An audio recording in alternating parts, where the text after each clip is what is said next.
परिपूर्ण सत्य। नमस्कार, मी युगंधरा। आवाज न्यूजच्या सुपरफास्ट बुलेटिन मध्ये आपले स्वागत। पाहूया आजच्या काही सुपरफास्ट ठळक घडामोडी।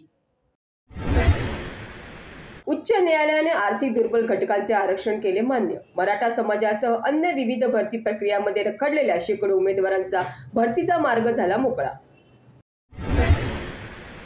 तळेगाव नगर परिषदेचा अनागोंदी कारभार, महावितरणाच्या बँक खात्यात ठेकेदाराची रक्कम केली जमा। प्रकरणाची उच्चस्तरीय चौकशीची कृती समितीचे मिलिंद अच्युत यांनी केली मागणी। मावळचे आमदार स्वर्गीय दिगंबर बेकडे यांच्या स्मारकाचे उपमुख्यमंत्री देवेंद्र फडणवीस यांनी केले लोकार्पण। स्थानिक रिक्षा व्यावसायिकांच्या सहयोगातून तळेगाव येथील मंत्रा सिटीत उभारलेल्या नव्या रिक्षा स्टँडचे लोकार्पण। 720 वर्षाच्या परंपरेनुसार परिक्रमा रविवार दिनांक 31 डिसेंबर रोजी तळेगाव दाभाडे सोमाटणे येथे ज्ञानेश्वर महाराजांच्या पादुकांचे होणार पदार्पण। जपानच्या कोयासन विद्यापीठाकडून उपमुख्यमंत्री देवेंद्र फडणवीस यांचा मानद डॉक्टरेट पदवी देऊन करण्यात आला सन्मान। खालापूर तालुक्यातील चौक गावात जाळीत अडकलेल्या विषारी नागाला जीवाची पर्वा न करता सर्पमित्रांनी दिले जीवदान।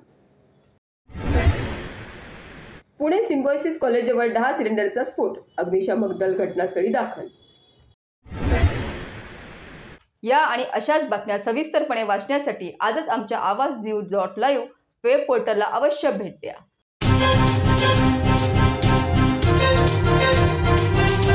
आवाज एक परिपूर्ण सत्य।